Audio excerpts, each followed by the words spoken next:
In a noisy, stressful world, quiet is the most valuable commodity, and the cabin of every Lincoln vehicle is designed with this principle in mind. Should you desire a little more melody, our available Revel audio system will not disappoint. The very same engineering that makes for a whisper-quiet interior provides a studio-like setting in which to rock out to your music, finding harmony all around you.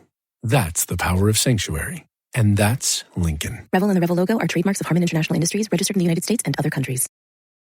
I tried to quit smoking cigarettes probably hundreds of times over the years. 2 or 3 days into quitting again, I go get into a vehicle, and guess what? There's a pack of cigarettes in there. I mean, I've got the unlit cigarette in my hand.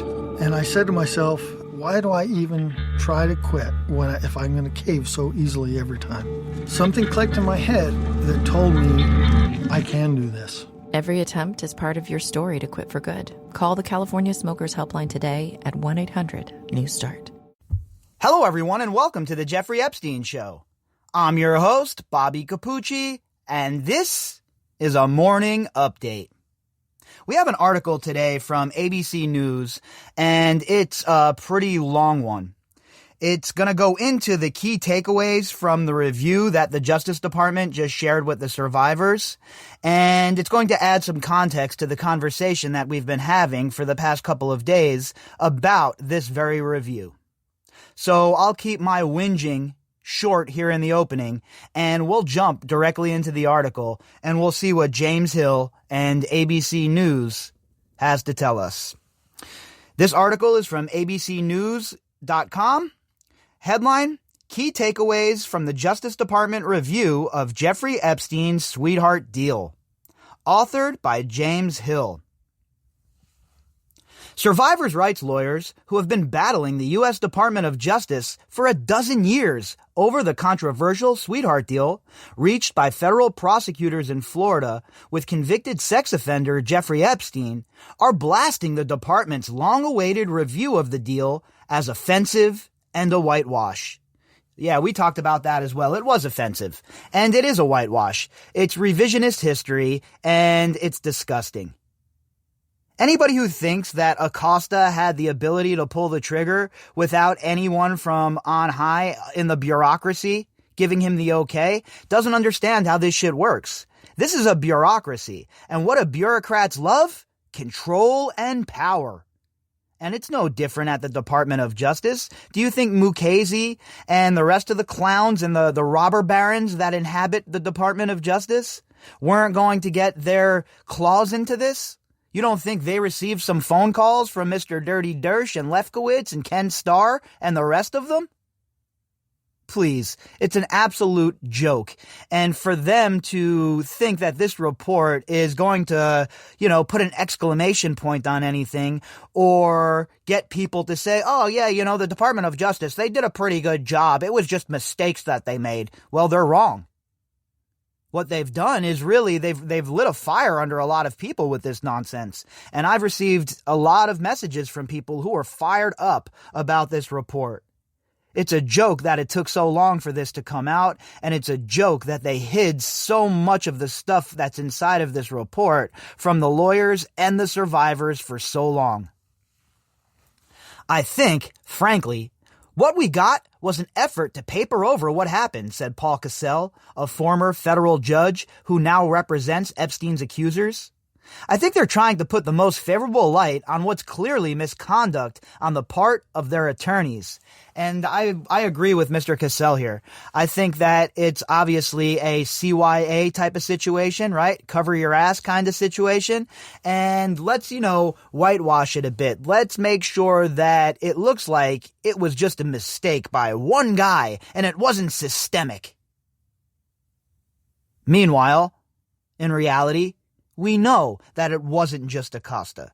And again, that's not me saying Acosta has no fault in this. Of course he does. He's a spineless dork, a spineless ass coward.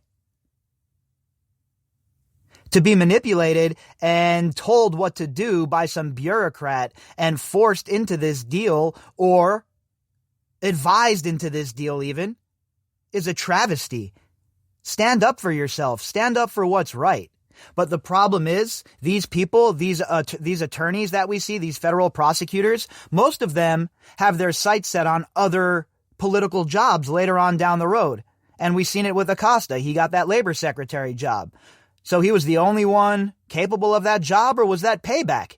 Again, I don't have direct evidence pointing to that, but these are questions that have to be asked, right? The legacy media refuses to go down these roads. So these are the roads that we must travel.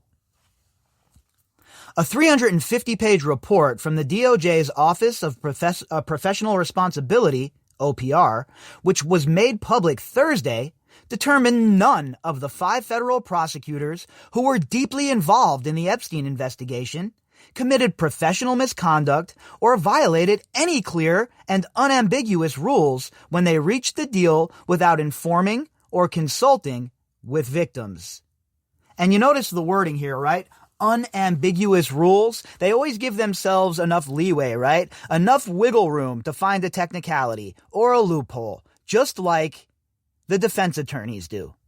All of these people have the same makeup in their brains, all of these lawyers. And to be honest with you, I've had my fill of lawyers. They're like on the bottom rung of society, in my opinion. And besides a small handful, most of them are just driven by greed and the want to increase their own profile. So I don't care for most lawyers, to be honest with you, if I'm being real. And these prosecutors, they just always leave a bad taste in my mouth for the most part. It's very rare that they do a proper job, right? It's very rare that they really go for the gusto. Unless, of course, it's a high-profile case and they're able to really, try and shake some trees. It's all about politics, I guess is what I'm trying to say with these attorneys now, these federal attorneys. And it's ridiculous.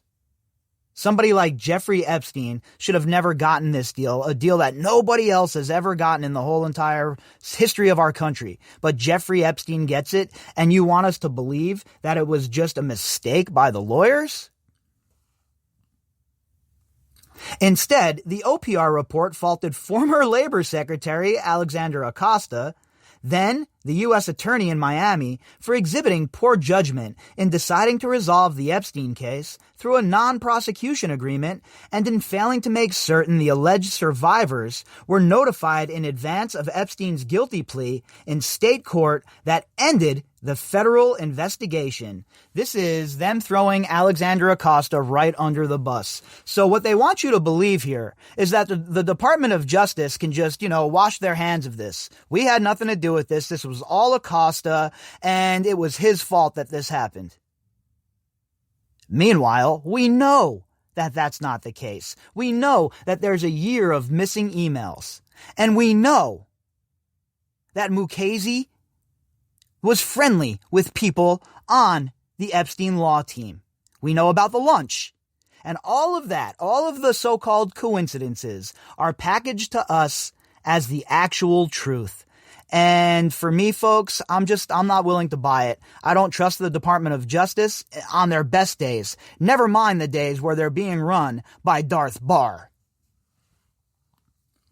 They just say he used poor judgment, and that's their way of basically letting everyone off the hook while offering some sort of an olive branch to the survivors that we acknowledge weren't treated perfectly, said Brad Edwards, who sued the Department of Justice in 2008 on behalf of Epstein's accusers, seeking to invalidate the once secret deal. But nobody really did anything wrong. It's really offensive. It's hurtful. It's the truth, right? That's what I've been saying from the beginning. It's a cop-out by the Department of Justice. Nobody accepting responsibility, nobody getting the finger pointed at them, but Alex Acosta, a guy who's already been through the ringer, a guy who's already lost his job, and a guy who really has no bearing on anything at this point. The Department of Justice itself failed. And after they failed, all these decades later, they're still trying to scapegoat somebody else as opposed to just standing up and saying, we effed up. Instead, they try and lay all of the blame at Acosta's feet which is kind of slick, right? Because people will buy that. People have a lot of confirmation bias. People dislike Acosta, his ties to Trump, et cetera, et cetera. So people will buy that. What they're hoping to do is try and tamper down some of the intrigue here, try and tamper down some of the questions. But really what it does is just show everybody that the Department of Justice, or Just Us, as I like to call them, is still playing games, is still not being transparent, and is still not interested in pursuing real justice here. Jen Lisa Jones, who has alleged Epstein sexually abused her when she was just 14, called the Just Us Department's conclusions like another slap in the face to the survivors. And that's exactly what it is, right? This is a joke. The fact that they even thought that putting this out was a good idea is mind-boggling. Poor judgment is cheating on a spelling test or speeding 5 miles over the speed limit. That would be poor judgment to me, Jones said after attending a 4-hour government briefing on the report's findings at the FBI office in Miami. I honestly don't think anybody will take responsibility in any sense, in any shape or form, in the way that they actually should as adults. And this is exactly what I'm talking about, right? This lady, Jen Lisa Jones, who was assaulted by Epstein at 14, she is beyond words with this. Poor judgment is not what was shown here, okay? This was obvious, this was manipulation of the system, and this was in a direct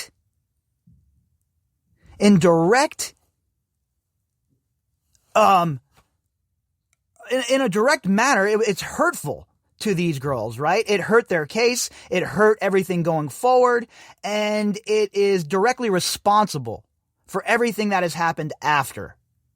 All of the girls that have been abused after this NPA was given, they have just cause here, in my opinion, to go after the Department of Justice. And if I was them, I would be doing that. I would be suing them. I'd be doing everything I possibly could, because this is a travesty, the way the Department of Just Us conducted themselves throughout the years here, and the way they still continue to conduct themselves. Now, I wish I could sit here and say I'm excited to see who the new Attorney General is going to be, with hopes that it's going to be somebody who really cares and who is going to do the right thing. But unfortunately, I doubt that's going to occur. What, Eric Holder was a great Attorney General, folks? Expect somebody from that camp. And unfortunately, those people have no desire to pursue stuff like this. The OPR report, which took 22 months to complete, is not likely to be the last word on the Florida's prosecutors' treatment of Epstein, who was arrested last year by federal authorities in New York and then died while in custody in a Manhattan detention center. Senator Ben Sasse, Republican of Nebraska, who requested the department review after the Miami Herald's in-depth reports on the Epstein case were published in late 2018, harshly criticized OPR's conclusions and vowed to keep the investigation vowed to keep investigating what he labeled a disgusting failure. Well, Mr. Sasse, there's plenty of stuff for you to investigate, plenty of places for you to start. I'd like to see some action as opposed to words. That would be nice. Put together a task force. How come we don't have a special prosecutor for this? Let's get a special counsel going for this, and let's really get to it. Let's get somebody like Mueller involved, right? It was all fine and well when we had Mueller for 2.5 years going through, the Russia stuff. Let's get another special counsel involved here and have them go through the financials, every last thing. Let them assemble a team, 25, 30 prosecutors, and go hard in the paint. While at the same time, a RICO case should be opened as well. OPR might have finished its report, but we have an obligation to make sure this never happens again, Sasse said in a statement. Yeah, no doubt about it, you sure do. And remember, Mr. Sasse, you're a senator. You wield great power and great influence. It would be nice if you folks would wield that in the correct manner for once. Instead of getting us involved in endless wars and displacing millions of people, how about we put that great power to use to bringing some scumbags to justice for once? How about we try that? Authorities in New York, meanwhile, have vowed to continue investigating anyone who may have conspired with Epstein or assisted him in the commission of his alleged crimes. Earlier this year, Manhattan prosecutors charged Epstein's former girlfriend, co-conspirator, fellow child abuser, general all-around scuzzbag and bipedal serpent, and close associate, Ghislaine Maxwell, with helping to facilitate and, in some cases, participating in Epstein's crimes against 3 minor girls in the mid-1990s. Maxwell pleaded not guilty and has long denied any knowledge of Epstein's alleged sex trafficking. Her trial is scheduled for next summer. Now, we know that more arrests are coming, right? That's obvious to me.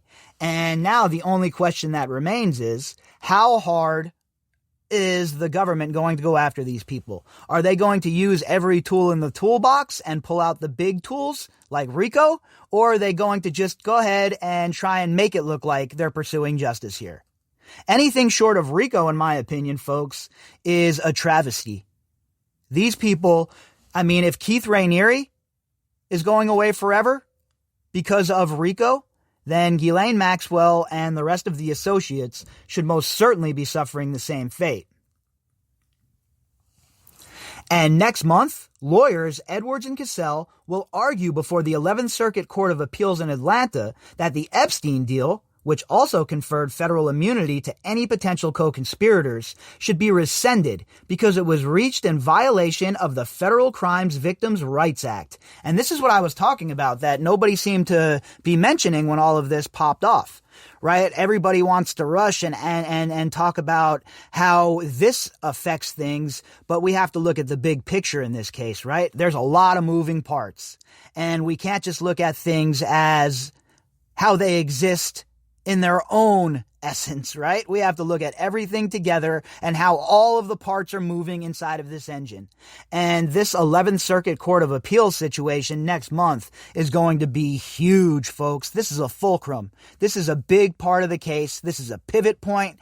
And if we get that NDA, the non-prosecution agreement tossed, then folks, it is a whole new world, and it opens up many, many pathways for many people to be held accountable.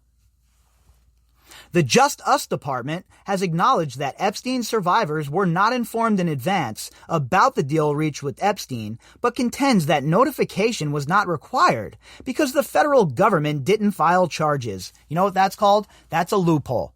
That's an excuse. That's a cop-out. The federal government should be ashamed of themselves, but they won't be. They never are. So it's up to us, the people, and usually the, legacy media, but they're nowhere to be found, to hold these people responsible. Remember, they work for us, folks, not the other way around. Here are some key takeaways from the OPR report. The lead prosecutor and FBI agents repeatedly pushed for Epstein's arrest, but were overruled by senior officials. Now, remember what we just talked about. How, it's Acosta's fault. Acosta made this move. It was Acosta. Folks, it just tells you right here. The lead prosecutor and FBI agents repeatedly pushed for Epstein's arrest, but were overruled by senior officials, plural. Not by Acosta, by officials. So what happens is they probably go to Acosta, right? Then Acosta shoots it up the line, and they come back with the answer, no, that's not how this is going to play out. Here's the playbook. And isn't it convenient that the emails for that year are missing?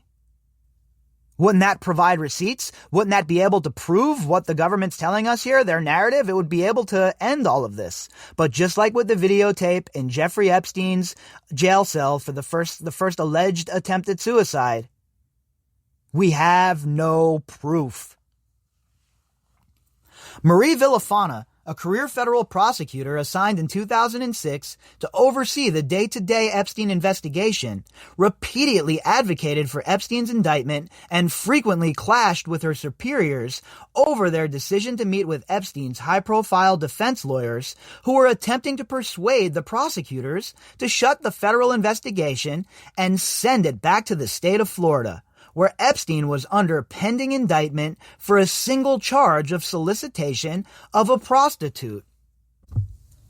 And while I commend Ms. Villafana for challenging her superiors, why did it just stop there? Sometimes you have to be that person that stands up to these people and says, no more, not on my watch, and I don't care if it costs me my job.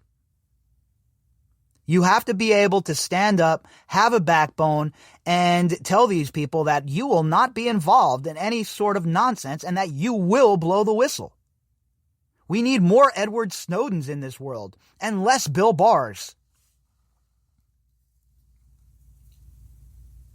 In May 2007, Villafana drafted a 60-count federal indictment of Epstein for substantive crimes against multiple survivors and sent an 82-page prosecution memo to her supervisors, which included Acosta, then First Assistant U.S. Attorney Jeffrey Sloman, and Matthew Menschel, the chief of the criminal division in Miami at the time. Now, remember, if you think that this is where it stopped and it died on the vine with just Sloman, Menschel, and Acosta, then you don't know how these things work, because this goes all the way up the chain. Everybody was involved in this. Mukasey, Philippe, all of them. And it's very convenient that those emails are gone. It's no wonder that there's very little information connecting Acosta and his superiors with this. Look, folks, they know what they're doing, right? They know how to cover their tracks. They've been up to this shit for a very long time. According to the report, Sloman shared those documents with the head of the DOJ's Child Exploitation and Obscenity section in Washington, D.C., which reported back that while more research was needed, Villafana's work was exhaustive, well done, and correctly focused on the issues as we see them. So that shows you right there. Sloman shared those documents with the head of DOJ's Child Exploitation and Obscenity section in D.C. Now, you don't think that the head of the exploitation section didn't share those with their boss? That's how this works. You kick it up the line. This isn't some low-level drug dealer that Acosta's going after. This was a big fish with huge implications who was very, very close to people in power. And now remember, at the time when I say people in power, we're not talking about, anybody who wasn't in power then. But in 2008, 2009, we know that Epstein had some very, very, very high-profile friends who were in some extremely, extremely highly placed places throughout the government. Villafana planned to file the charges on May 15th, and the FBI was planning to arrest Epstein shortly thereafter in the U.S. Virgin Islands, where Epstein was acting as a judge at a local beauty pageant. But those plans were quickly shot down by Villafana's superiors, according to the OPR report. No shit, they were. What do you think? It was Acosta sitting around by himself? Oh, I'm going to shoot these plans down. No. It wasn't just Acosta. His bosses shot the orders down the line, and Acosta, as another spineless wimp, just did what he was told. Just like the shitbag Nazi prison guards. Oh, I was just following orders. How did that work out for you, that defense, at the Nuremberg trials? Didn't work out so well, I seem to remember. After learning that the FBI was planning a press conference for May 15th, Sloman advised Villafana that this office has not approved the indictment, the report said. Therefore, please do not commit us to anything at this time. An FBI agent leading the agency's investigation of Epstein told the OPR reviewers she and her co-case agent were disappointed with the decision not to arrest Epstein, and her supervisor was extremely upset about it. So again, this is coming down from the Department of Justice, and they want us focused on Acosta. They want us focused on the man, the throwaway man, the man they tossed under the bus. But folks, remember what we always talk about. We have to read in between the lines. It's what they're not telling us. It's the lies of omission that we really have to worry about here. And boy, are there a lot of those. Acosta told OPR Villafana was very hard charging, but that her timeline for filing the charges was really, really fast. Menschel described Villafana as out over her skis a little bit and ahead of Acosta, who needed more time to make a decision over how to proceed, the report said. But in the months that followed, Epstein's attorneys heavily lobbied the prosecutors, often going around Villafana or over her head when she rebuked the defense team's demands for in-person consultations. Look, we know that kind of stuff occurs, and we know that these high-profile attorneys have big-time relationships with each other, prosecutors and elsewise. And while Villafana isn't as, scummy as, say, Acosta, I still say that at some point when you see this going this south and going off the rails like this, you have to become a whistleblower. You have to come out and you have to speak out against this injustice. And if these people who have these positions in these bureaucracies, such as the Department of Justice, the FBI, if they can't be trusted to stand up and go against orders that they know are wrong, then folks, we need to blow it all up, fire everybody involved, and start from scratch. As the lead prosecutor, Villafana opposed meeting with Epstein's attorneys and voiced her concerns to her supervisors, but was overruled by them, the report said, noting that senior prosecutors viewed the meetings as primarily listening sessions that could be helpful for learning how the defense intended to attack the credibility of certain witnesses and perceived weaknesses in the case. That's a bunch of bupkis. The federal government had so much evidence against Epstein, and we know that now looking back in hindsight, and they sat on it. They didn't use it. They didn't use every tool within their toolbox. And then they have the audacity to act like they were just sitting around and they were trying to glean some information from Epstein's attorneys. Yeah, right. You folks were looking for an easy way out. You were looking to make sure that this case didn't cause any waves, and your bosses, meaning Acosta's bosses, were letting you know how this case was going to go. Villafana said she feared her office was going down the same path the state of Florida had gone down in allowing Epstein's defense attorneys to persuade prosecutors not to file serious charges, and she feared the delays might allow Epstein to continue to offend, the report said. She wasn't wrong about that, right? Out of all of these prosecutors, Villafana seems to be like the one that, at the very least, was offering some pushback against all of this. But in my humble opinion, and remember, you could take my opinion and $1.50 down to the corner store and get yourself a coffee, right? But in my opinion, I think that Villafana should have been a whistleblower here. I think that she should have came forward. You have to wait for this report to come out. How about you come forward and you do the right thing? Villafana told OPR that she could not seem to get her supervisors to understand the seriousness of Epstein's behavior and the fact that he was probably continuing to commit the behavior and that there was a need to move with necessary speed. Oh, you didn't have to get them to understand. They understood. They knew exactly what he was doing, and that's why they were covering for him, and that's why you weren't able to go all the way to the mattresses here, Ms. Villafana.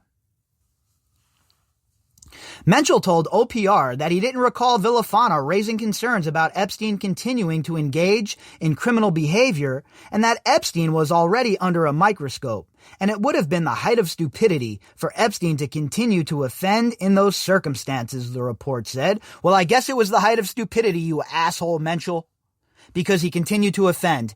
Even when he was in that little bitch-ass jail sentence you gave him, he continued to offend. So, Mr. Menschel, maybe you should be held responsible. Maybe you are a bit responsible for these girls who were assaulted after the fact. In Villafana's view, the report said if it weren't for those early meetings granted to the defense team, the office would not have offered Epstein a deal she believed would never have been offered to anyone else facing serious allegations of child sex crimes. Yeah, of course, those meetings were pressure meetings, right? They were meeting up. They weren't talking about the weather or how the kids' soccer teams were going.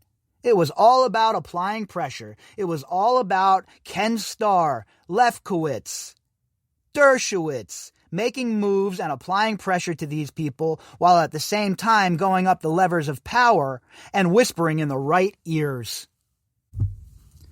Villafana's disputes with her supervisors came to a head in July 2007 When she learned the office had proposed to Epstein's lawyers that the federal investigation be resolved through a plea deal between Epstein and state prosecutors, a resolution Villafana believed didn't make any sense and did not correspond to Justice Department policy. So Villafana was pushing for this, right? And she was getting a lot of pushback from her superiors. Now, I think that Villafana, again, she should have been a whistleblower here. She should have come forward before this report came out and told everybody what was going on. So I think that was a big mistake on her part, and it makes her lose a little bit of credibility here, in my opinion anyway. In an email to Menschel that is included in the report, she wrote, "It is inappropriate for you to enter into plea negotiations without consulting with me or the investigative agencies, and it is more inappropriate to make a plea offer that you know is completely unacceptable to the FBI, ICE, the survivors, and me." Villafana also requested that all subsequent communications from the defense be directed to her and that she be afforded an opportunity to present a revised indictment to Acosta and other senior prosecutors to counter the defense arguments. Now you see it right here on a smaller scale, the struggle between superior and employee, quote unquote. You see that Villafana wants to do the right thing. She kicks it up the chain, and her bosses tell her no. And the same thing was going on with Acosta and these guys. What, you don't think they were kicking it up the chain? Villafana is the only one that kicks it up the chain? No way. And that's why I'm so adamant about not letting these people who were in charge off the hook, and why Acosta isn't the ending point for all of this. Menschel's reply, the report said, began with a rebuke of Villafana. Both the tone and substance of your email are totally inappropriate, and in combination with other matters in the past, it seriously calls your judgment into question, Menschel wrote to Villafana. Now, mind you, Menschel was the one that was in a romantic tryst with one of Jeffrey Epstein's lawyers. So, Menschel over here is quite the tool. You may not dictate the dates and people you will meet with about this or any other case. If Acosta or Sloman desire to meet with you, they will let you know. Nor will I direct Epstein's lawyers to communicate only with you. If you want to work major cases in the district, you must understand and accept the fact that there is a chain of command. Something you disregard with great regularity, Menschel's message said. So right there, he's telling you folks. There's a chain of command. And what do you think? The chain of command stops with Menschel and Acosta? Hell no. And I know I keep bringing that up, but I want to drive that point home because I still see a lot of people copping out here and just blaming Acosta when we know it goes much further than that, folks. And Menschel's telling you that right here. He's saying that Villafana never really follows that chain of command. So remember, it's always about the little nuggets that we find in these articles, right? According to a footnote in the report, Villafana believed Menschel's email was meant to intimidate her and put her in her place. But Menschel contended to OPR that Villafana had a history of resisting supervisory authority that warranted his strong response. Oh yeah, I'm sure. So get in line. Get in line with the rest of us or face the consequences. That's why I think that she should have just been a whistleblower right away. She was on the outside looking in anyway. It wasn't like she was going to be selected to become the labor secretary like Alex Acosta. So she should have just went full Edward Snowden or Bill Binney and became a whistleblower here. Villafana did not get the meeting she requested with Acosta. Later in July 2007, according to the report, Acosta made the decision to offer Epstein a deal that would end the federal investigation if Epstein agreed to a 2-year term of imprisonment, registered as a sex offender, and paid restitution to his victims. The deal was signed 2 months later. Edwards, the lawyer for some of the alleged survivors of Epstein, told ABC News the OPR report bears out what he had long believed, that Villafana was a good person and a good prosecutor who tried to fight for the survivors all along. Well, look, I agree with that, right? But I don't think she went far enough. And I think that sometimes you have to stand up when there's great injustice, even if it puts yourself in jeopardy. When you take a position such as, call 1-888-FARMERS to switch, and you could save an average of $470 on your auto insurance. That's a lot of money in just a few minutes. With savings like that, you could be lounging on an impractical amount of ornate and overpriced throw pillows you bought for your couch. But you won't, because you're better with money than that. That's why you're calling us in the first place. Call 1-888-FARMERS to get a quote today. We are farmers. Bum, bum, bum, bum, bum, bum. Based on average nationwide annual savings survey data July to December 2020. Underwritten by Farmers Trucker Fire Insurance Exchanges or affiliate. Products not available in every state. A different future starts with you. That's why GoDaddy does more than help you find a name. You can create, sell, and get found online so any small business can make a change. We need a new generation of thinking, your way of thinking. Start different at GoDaddy.com. An assistant attorney at a federal level, you have to have some backbone and you have to be able to stand up to your superiors. Acosta decided to make the deal before the investigation was complete. You mean Acosta's bosses, right? Perhaps the most serious criticisms of Acosta's handling of the Epstein case was the determination by OPR that Acosta decided to resolve it through the negotiated plea before the investigation was completed, a decision the report describes as troubling because the federal government was uniquely positioned to fully investigate Epstein's alleged conduct not only in Florida, but in other places where Epstein traveled and maintained residences, including New York, New Mexico, and the U.S. Virgin Islands. So, Acosta and his bosses, his handlers, before this investigation was even complete, decided on the plea deal. They said, you know what? We know where we're going with this. We don't care about the evidence. We don't care about the survivors. We've had our internal discussions, and this is the move we're going to make. Everybody else, shut up and get in line. Meanwhile, we still don't have an investigation in New Mexico, and we can directly point back to right here when Acosta, Mukasey, Sloman, Menschel, and the rest of these clowns kicked this plea deal into gear. As the investigation progressed, the FBI continued to locate additional victims, and many had not been interviewed by the FBI by the time of the initial offer. In other words, at the time of Acosta's decision, the government did not know the full scope of Epstein's conduct, whether given Epstein's other domestic and foreign residences, his criminal conduct had occurred in other locations, or whether the additional victims might implicate other offenders, the report said. Well, that was the point, right? To stymie all of this. The whole thing was to kill this dead on arrival, not let it go any further, and squash anybody who said anything different throughout the case. And when they say Acosta, for me, I just insert Department of Just Us. Because again, it was not Acosta, okay? I want to be very clear about this. Acosta didn't have the power to kick this into play. There are so many levers here. Acosta's decision came before Villafana and the FBI could complete several potentially significant investigative steps, the report said, including interviews with alleged victims in other states and planned efforts by the FBI to try and persuade some of Epstein's key assistants to cooperate with authorities. Folks, I mean, does it need to be any more clear what was going on here?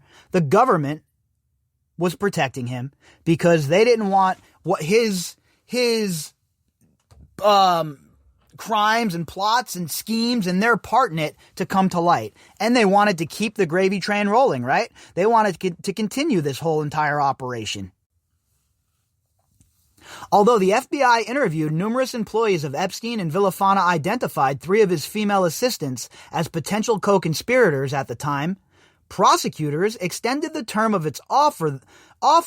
There had been no significant effort to obtain these individuals' cooperation against Epstein, the report notes. So they didn't even try and turn any of these co-conspirators, the core 4 or any of that. No pressure was applied to them. No sort of investigation at the upper levels occurred. And then they were just given non-prosecution agreements.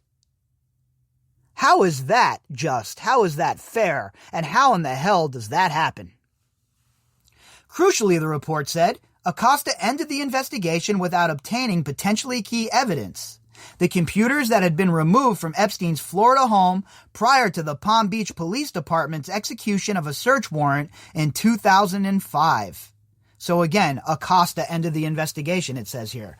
While he might have been the man who was the front man, he was not the one who made that decision. And my guess is Mukasey and the clowns around him were the ones who put this into motion. Crucially, the report said, Acosta ended the investigation. Excuse me, we read that. The PBPD knew that Epstein had surveillance cameras stationed in and around his home, which potentially captured video evidence of people visiting his residence, the report said. There was good reason to believe the computers contained relevant and potentially critical information, and it was clear Epstein did not want the contents of his computers disclosed. Yeah, no shit. We know that the whole place was wired up. We know that there was cameras in every single room. And we know that Jeffrey Epstein was compiling dossiers on people. The survivors have said that themselves. Villafana learned early in the investigation that the missing computers were in the possession of an individual associated with one of Epstein's attorneys, and she tried repeatedly, but unsuccessfully, to get the defense attorneys to turn them over to investigators. She told OPR she had learned through law enforcement channels that the defense team had reviewed the contents of Epstein's computers, and she believed the reluctance of Epstein's attorneys to produce the computers were further evidence of their importance. You know, it's always a sign that something isn't right when a computer isn't provided. Right? When it's hidden, when the server isn't checked. That is always a telltale sign that something is being hidden. And ask yourselves, how in the world did they get away with that?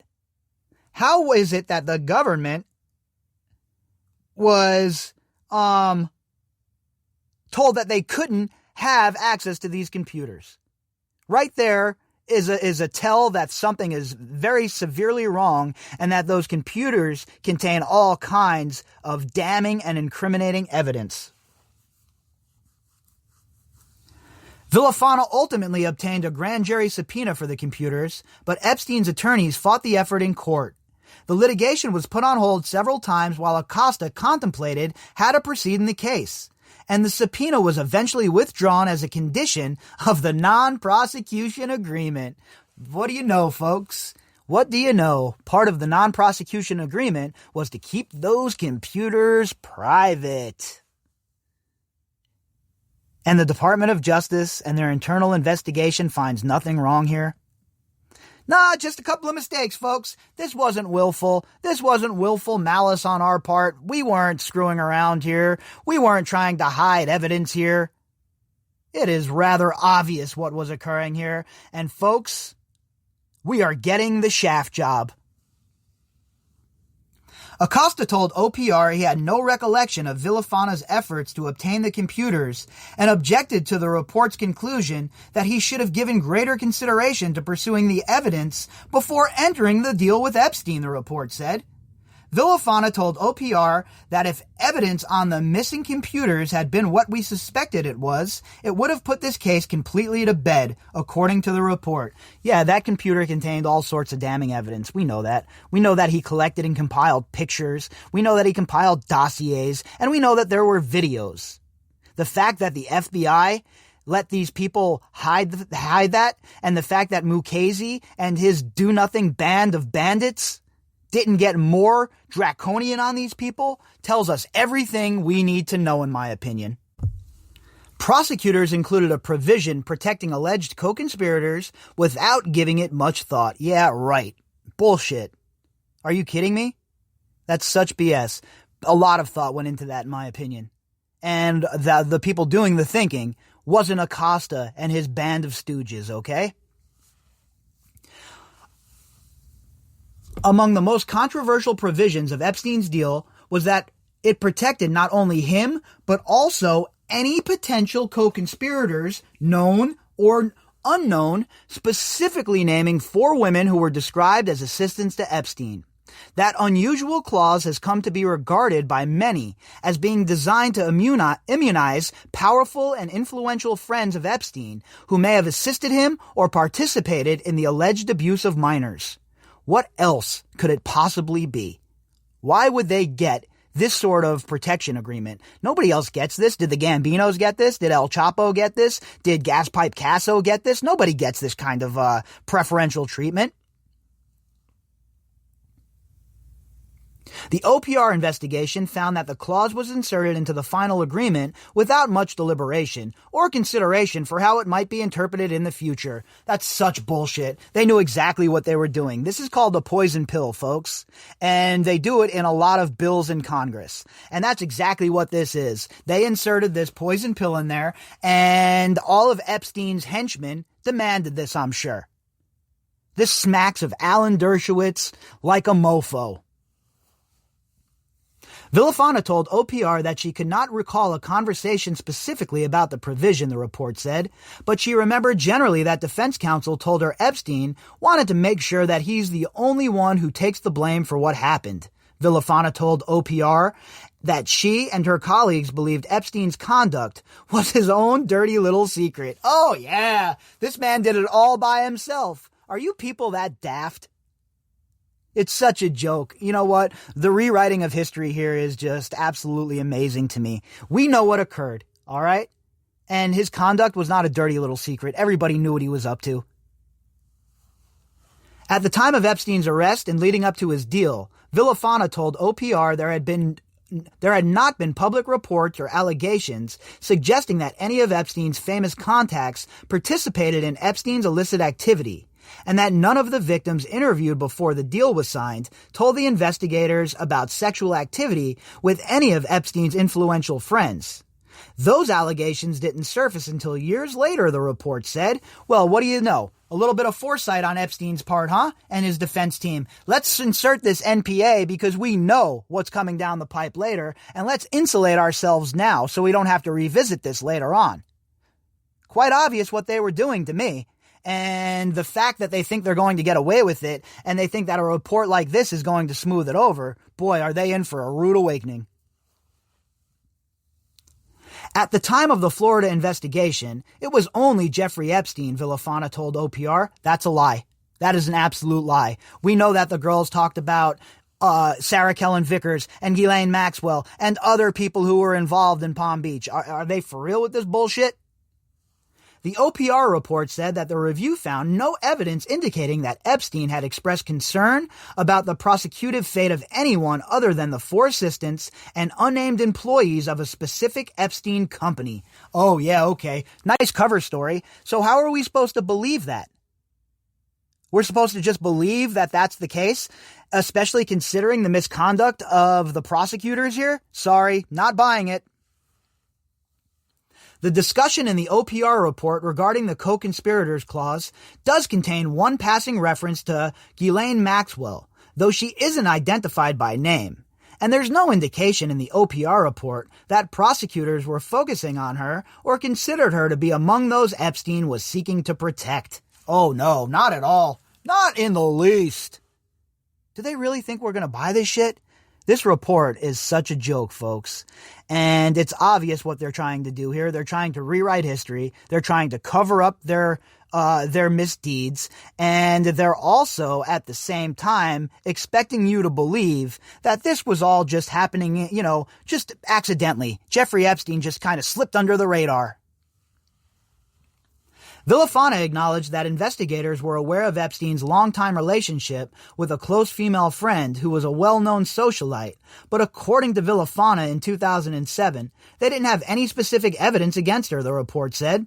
Accordingly, Villafana believed that the only co-conspirators of Epstein who would benefit from the provision were the 4 female assistants identified by name. Well, if that's the case, why is it known and unknown written into the language? You're not going to slide this by us, Villafana. Sorry, I'm not willing to insert her as a hero here.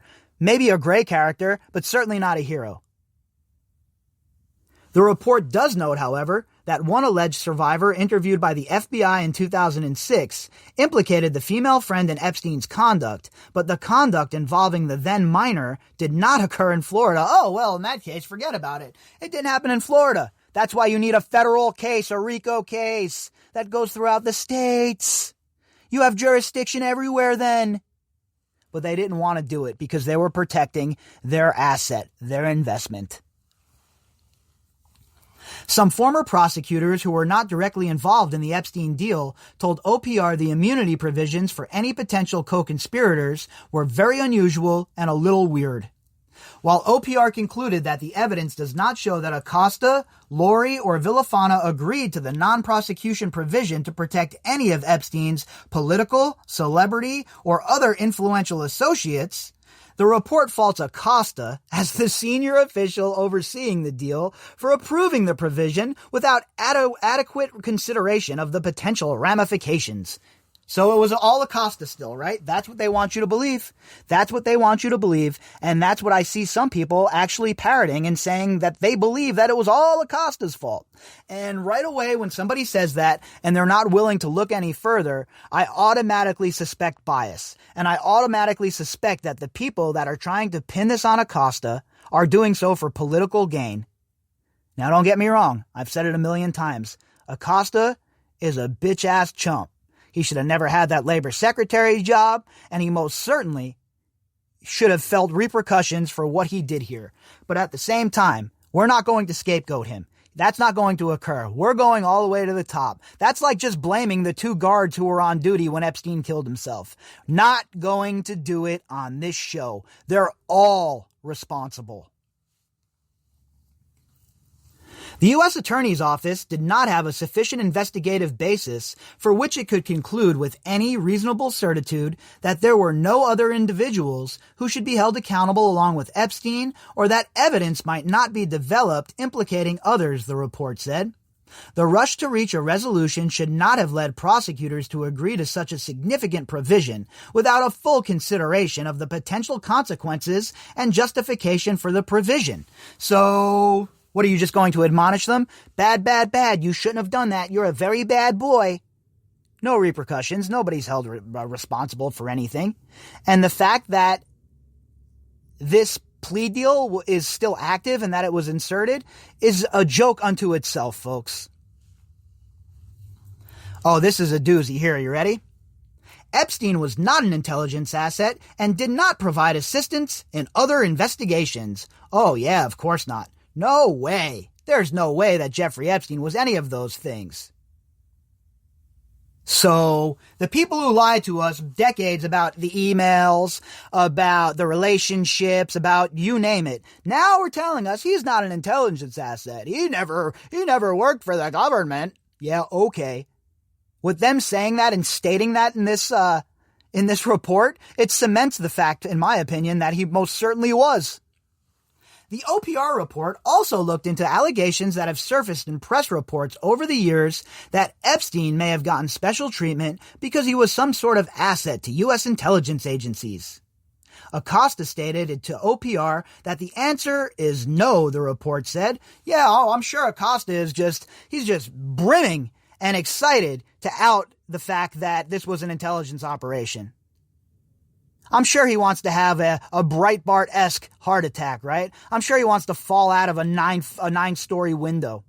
So you really think Acosta, Mr. Swamp Creature, Mr. Government Stooge, is going to out anybody here? Yeah, okay. The OPR review also knocked down previous media reports that Epstein received leniency from Florida prosecutors by cooperating with federal prosecutors in New York who were investigating the collapse of investment bank Bear Stearns during the subprime mortgage crisis in 2008. So, well, the government told us that, folks, so it must be true. Just like Whitey Bulger wasn't an asset, right? Well, he was running around killing people. He wasn't an asset. Just like Gregory Scarpa wasn't an asset while he was running around killing people.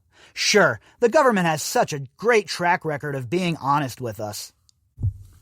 Villafana told OPR she spoke to prosecutors in New York and was told they had never heard of Epstein, and he was not a cooperating witness in the Bear Stearns case. So this is the gaslight portion of this, folks, all right? This is where they want you to believe that he is not an asset, that he was never in bed with the government, and that he has nothing to do with helping the government in some sort of black-style op. And of course, they'll plead and act like they don't know what's going on. That's why it's a black op. That's why it's an off-the-books operation. In 2011, Villafana reported to senior colleagues that this is an urban myth. The FBI and I looked into this and do not believe that any of it is true. Well, there you have it, folks. The FBI investigated themselves. So what you're trying to get me to believe is that the FBI was initiated an investigation to find out if Epstein was an asset. What, did they go knock on the CIA director's door and ask the CIA director, hey, you got this guy Epstein working for you? That's not how any of this works. OPR found no evidence suggesting that Epstein was such a cooperating witness or intelligence asset, or that anyone, including any of the subjects of OPR's investigation, believed that to be the case, the report said. It is highly unlikely that the defense counsel would have omitted any reason warranting leniency for Epstein if it had existed. That's BS, all right? If they knew the fix was in, why would they out their asset? If they knew the fix was in with the higher-ups, there's no need to out their asset and burn it, all right? Nice try, but that dog's not going to hunt. I'm going to need more.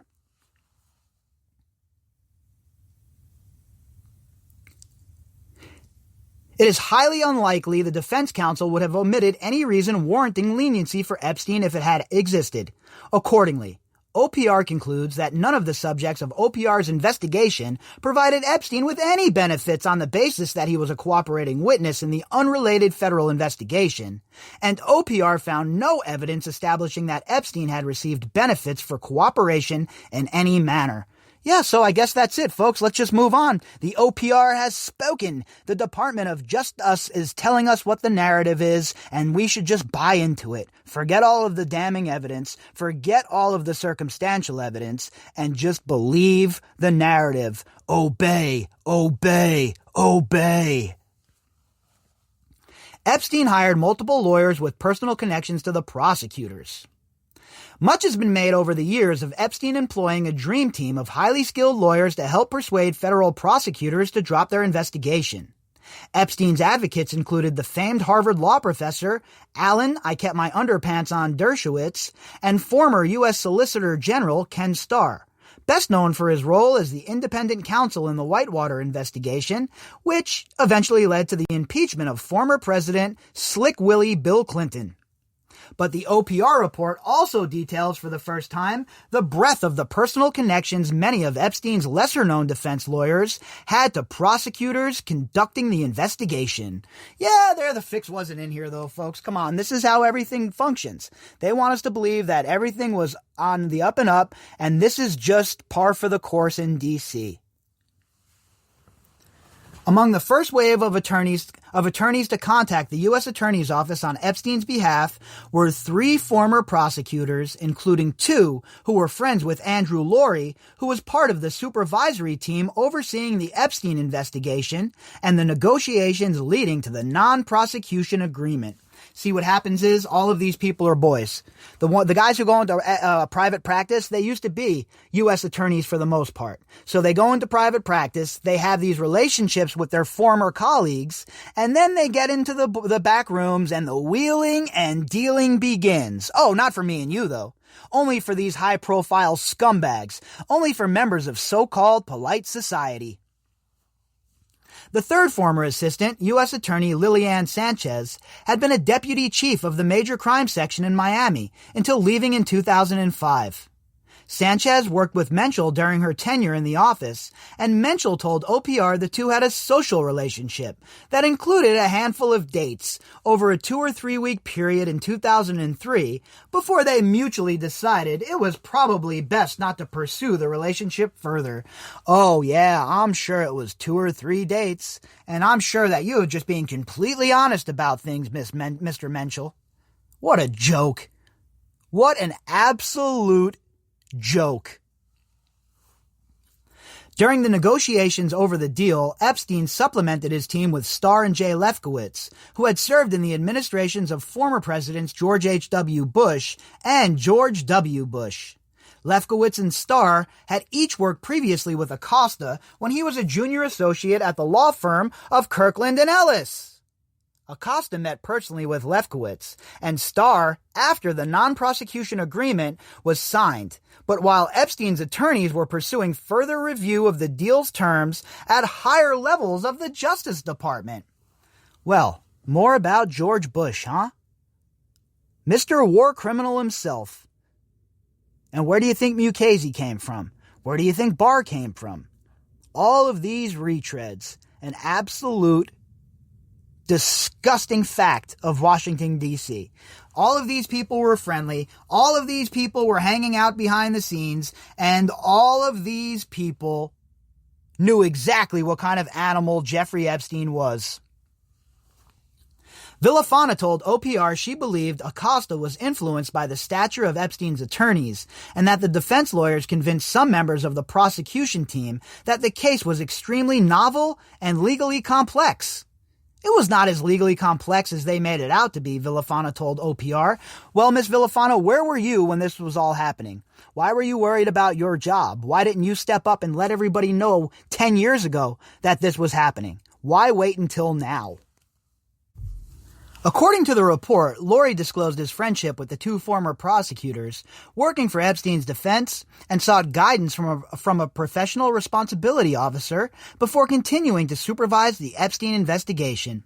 He told OPR his pre-existing associations with the attorneys, they didn't influence anything. Yeah, okay, sure they didn't. Why didn't you recuse yourself? It's not like you were really pushing the envelope here anyway. If they were just going to get this deal, why didn't you just recuse yourself and let your office handle it or bring in a different prosecutor to handle it? Nah, you had to be involved with your homies, right? I'm sure you didn't give them any preferential treatment. Give me a break already.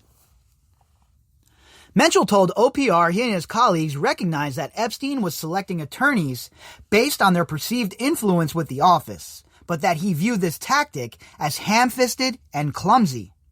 Our perspective was this is not going to change anything, Menschel told OPR, according to the report. What? You're a liar. Not going to change anything? Why are you dealing with your friends in this case? You bunch of scuzzbags.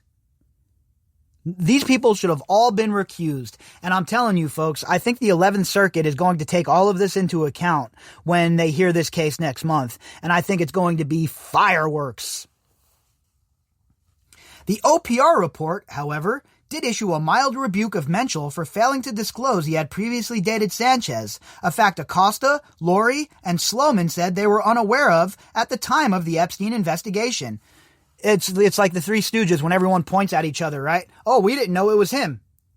Meanwhile, the whole entire office is responsible, in my opinion. Although OPR does not conclude Menschel's prior relationship with Sanchez influenced the Epstein investigation, OPR assesses that it would have been prudent for Menschel to have informed his supervisors so they could make an independent assessment as to whether his continued involvement in the Epstein investigation might create the appearance of a loss of impartiality, the report said. An appearance? Guess what? If he would have done that, we wouldn't be sitting here and my fat yap wouldn't be moving about this. But they have no integrity, they have no honor, they don't have any morals, they do what they want whenever they want, they're above the law. Menschel said by the time he got involved in the Epstein investigation in 2006, he was married and his relationship with Sanchez had changed dramatically after she left the office. Oh, well, you were married, so that ends it all, right? As if dudes aren't out there creeping on their wives and wives aren't out there creeping on their husbands. Give me a break already. Being married is no shield here. That was 3.5 years prior for a very brief period of time, and I don't think I gave it a moment's thought, Menschel told OPR. Menschel stated that his relationship with Sanchez did not at all affect his handling of the Epstein case, the report said. Such a joke. I mean, I don't even know what else to say about it, folks, right? It's an absolute travesty that this occurred. After examining the scope of the relationships, OPR said it could not rule out the possibility that prosecutors may have been willing to meet with Epstein's lawyers because they knew them, but concluded OPR did not find evidence supporting a conclusion that the meetings themselves resulted in any substantial benefit to the defense. Oh man, the OPR is just such a joke here. How could anyone believe anything that the Inspector General's office has to say? Acosta's email inbox had a data gap covering several months. We talked about this at length, and this is another just smack in the face. In conducting its review, OPR indicated it had access to more than 850,000 emails of the 5 prosecutors who were the subject of the review, as well as 6 additional witnesses. But in an appendix to the report, OPR revealed that there was an 11th-month gap in Acosta's incoming emails that coincided with the time frame of the Epstein investigation and negotiations over the deal.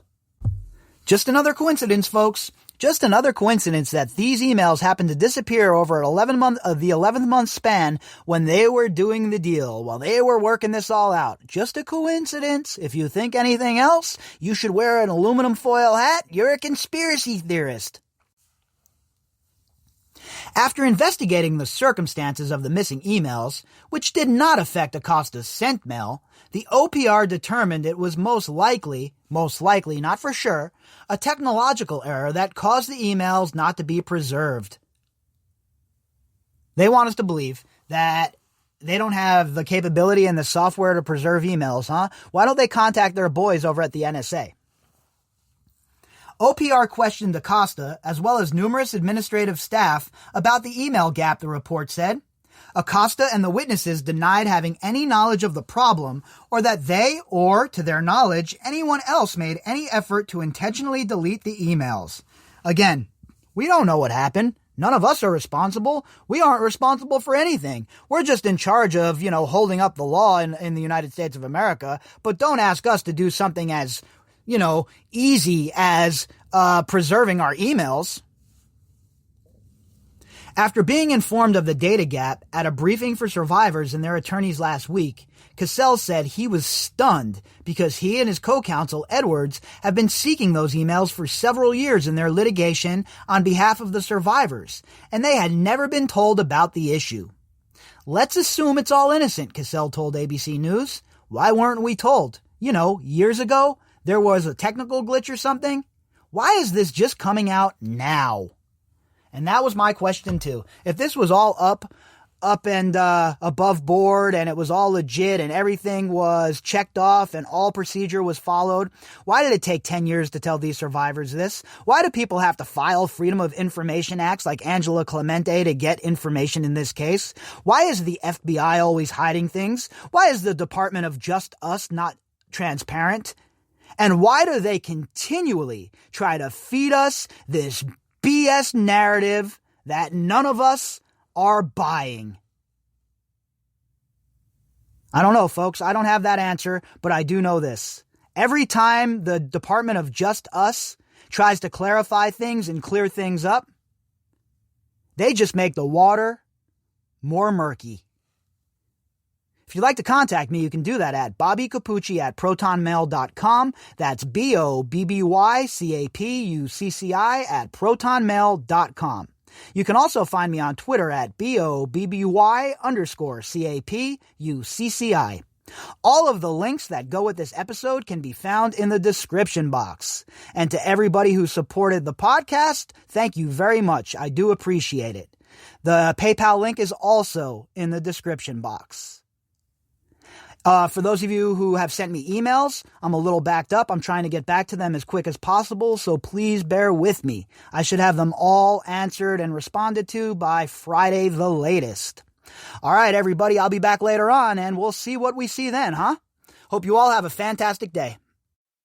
For the ones who know safety isn't a catchphrase, it's a culture. And the ones who help make sure everyone makes it home safe. For the safety-minded who watch everyone's backs, Grainger offers supplies and solutions for every industry, as well as safety assessments and training to keep your facilities safe and your people safer. Call, click Grainger.com, or just stop by. Grainger, for the ones who get it done. A different future starts with you. That's why GoDaddy does more than help you find a name. You can create, sell, and get found online so any small business can make a change. We need a new generation of thinking, your way of thinking. Start different at GoDaddy.com.